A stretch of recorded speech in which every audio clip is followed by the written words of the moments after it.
Live news 100 की team पहुंची है आज दिल्ली के जंतर मंतर इलाके में और आप देख सकते हैं मेरे साथ यहाँ एक ऐसा परिवार है जो पीड़ित परिवार है। इनके जो पति हैं, मेरे साथ जो महिला मौजूद हैं, इनके पति हैं हितेंद्र, जो कि रूस में एक कंपनी में कार्यरत हैं, जो कि टेलरिंग का काम कर रहे हैं।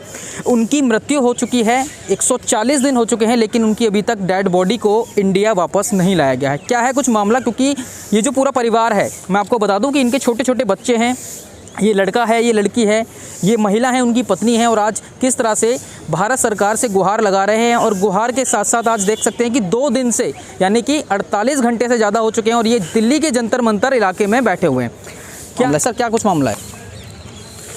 17 जुलाई 2021 को उदयपुर ज़िले के गोड़वा गांव के निवासी हितेंद्र ग्रसिया जी की रूस में मृत्यु हुई थी। और बहुत दुखद रहा कि 1 महीने बाद तो उनके परिवार को सूचना मिली कि उनकी मृत्यु हो गई है, और उसके बाद भी आज 140 दिन हो चुके हैं। उनकी दिवंगत देह अंतिम संस्कार के लिए भारत नहीं आई है। कई दिनों तक तो उनके भाई नटवर जी ने वहाँ के दूतावास से संपर्क किया, तो वो टालम टोल करते रहे, कुछ लिखित में कुछ बताया नहीं, जवाब नहीं देते कि बॉडी का क्या होगा। मृत्यु की तो सूचना दे दी, बॉडी के बारे में कोई बात ही नहीं कर रहा था। फिर मैंने उस मामले में राष्ट्रपति सचिवालय में ऑनलाइन कंप्लेन की, मानवाधिकार आयोग में शिकायत दर्ज करवाई और विदेश मंत्रालय भारत सरकार के ऑनलाइन पोर्टल पर भी शिकायत दर्ज करवाई। तो भारतीय दूतावास, जो भारत के राजदूत हैं DB वेंकटेश वर्मा, उनको वो मामला सौंपा गया। फिर भी टालम टोल करते रहे, लेकिन जब राष्ट्रीय मानवाधिकार आयोग ने केस दर्ज कर लिया और विदेश सचिव को नोटिस जारी करके कार्रवाई के डायरेक्शन दिए, तो तब जाके उन्होंने मृत्यु का कारण मेल पर मुझे भेजकर वहाँ के राजदूत ने बताया कि 7 नवंबर को कि उनकी मृत्यु हुई थी हाइट से गिरने के कारण। 7 नवंबर को उनकी तरफ से जवाब दिया गया। साथ ही उन्होंने लिखित में ये भी बहुत शर्मनाक जवाब है एक भारतीय व्यक्ति के लिए कि उनकी देह को भारत नहीं भेजा जाएगा, उनकी बॉडी को। ये जवाब भारत के राजदूत ने लिखित में दे दिया। ये भी जवाब दिया कि उनको दाह संस्कार की अनुमति भी रूस में नहीं होगी, उनके शव को रूस में ही दफनाया जाएगा और परिवार वालों के पास शव भारत नहीं भेजा जाएगा। ये भारतीय राजदूत ने जवाब दे दिया है, जबकि अंतर्राष्ट्रीय कानून है कि किसी भी देश के नागरिक की कहीं भी मृत्यु हो, अंतिम संस्कार के लिए उसको विधिवत उसके शव को उस देश में भेजा जाता है, विधिवत अंतिम संस्कार करवाया जाता है। यहाँ तक कि 2 देशों में युद्ध भी होता है, तो जिन सैनिकों को गोली मारते हैं, मरने के बाद उनके प्रति पूरा सम्मान दर्शाया जाता है और उनके शव को भी जिस देश के वो नागरिक है अंतिम संस्कार के लिए सौंपा जाता है। तो ये बहुत बड़ा सवाल है कि क्यों एक निर्दोष भारतीय नागरिक का शव 140 दिन से भारत नहीं आ पा रहा है। और ये शर्मनाक है हमारे लिए भी कि एक भारतीय नागरिक की इतनी सी वैल्यू रह गई कि आपकी, हमारी या किसी की भी, हम विदेश जाते हैं, वहाँ मृत्यु हो जाती है, तो ये गारंटी नहीं है कि हमारा शव वापस आ पाएगा, हमारा अंतिम संस्कार भी हो पाएगा, क्योंकि हमारी सरकार में वो क्षमता नहीं रही। क्योंकि सर, लगता है आपको कि मानवाधिकारों का हनन हो रहा है? ये स्पष्ट रूप से मानवाधिकारों का बहुत ही गंभीर हनन है और अंतर्राष्ट्रीय कानूनों का हनन हो रहा है। एक तानाशाही हो रही है।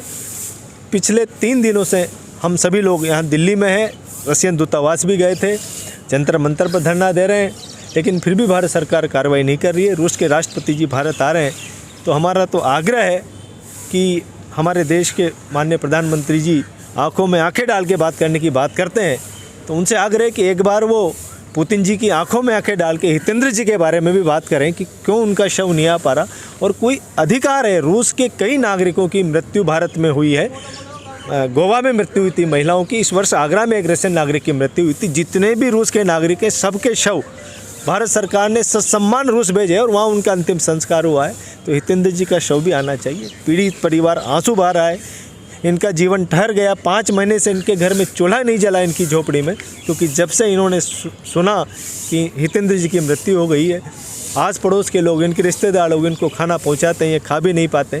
तो एक अंतिम संस्कार हो जाएगा, दाह संस्कार, अस्थि विसर्जन हो जाएगा, तो इनका जीवन आगे बढ़ेगा, उनकी भी आत्मा को शांति मिलेगी और इनकी भी एक इनको अच्छा जी, बिल्कुल बिल्कुल। क्या लगता है आपको, घर में कितने फैमिली मेम्बर्स हैं और क्या कहीं और से इनकी इनकम सोर्स है?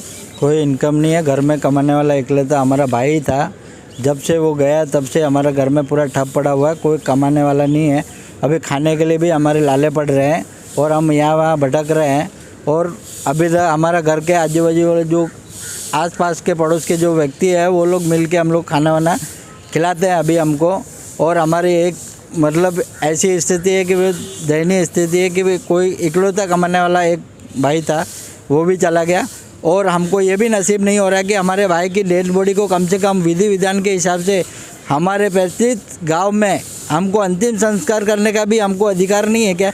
ये सरकार क्या कर रही है इतने टाइम से? हमको इतने बड़े बड़े वादे किए जाते हैं, हमारे विदेश नीति बढ़िया है, रूस से हमारे संबंध बढ़िया है। क्या संबंध बढ़िया है? हम एक गरीब परिवार से यहाँ वहाँ भटक रहे हैं, हमारी बात को कोई सुनने के लिए तैयार नहीं है, हमको कोई न्याय दिलाने के लिए तैयार नहीं है। हमने ट्विटर भी कर लिया, शिकायत भी कर लिया, कोई भी सुनवाई नहीं हो रही है। हमारा विदेश मंत्रालय और नरेंद्र मोदी जी से हाथ जोड़कर विनती है कि हमारी मदद करें और हमारा भाई का सब हमारे गांव में पहुंचाई जाए। गुड़िया, आप क्या नाम है आपका? उर्वशी। क्या करते हो आप? पढ़ाई अभी। तो अभी आपको पापा का पता लगा, तो अभी क्या स्थिति क्या है? अभी मम्मा को कैसे संभाल रहे हो आप? मम्मा को मतलब खा भी नहीं रहे।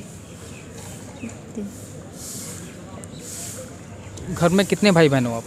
3 भाई 3 बहन है और 1 भाई है छोटा। तो कमाई का कोई साधन नहीं है आपके पास? नहीं, कुछ भी नहीं। तो कैसे गुजारा कर पा रहे हो आप? मम्मा को कैसे संभाल रहे हो? मम्मा को तो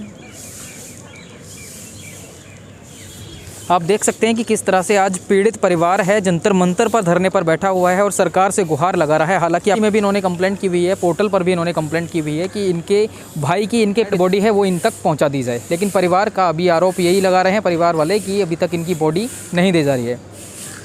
अब देखना होगा इस खबर के चलने के बाद क्या प्रशासन, क्या केंद्र सरकार, क्या राज्य सरकार इनकी बॉडी, जो इनके मृत पिता हैं, उनकी बॉडी को इंडिया वापस लाते हैं या नहीं लाते हैं।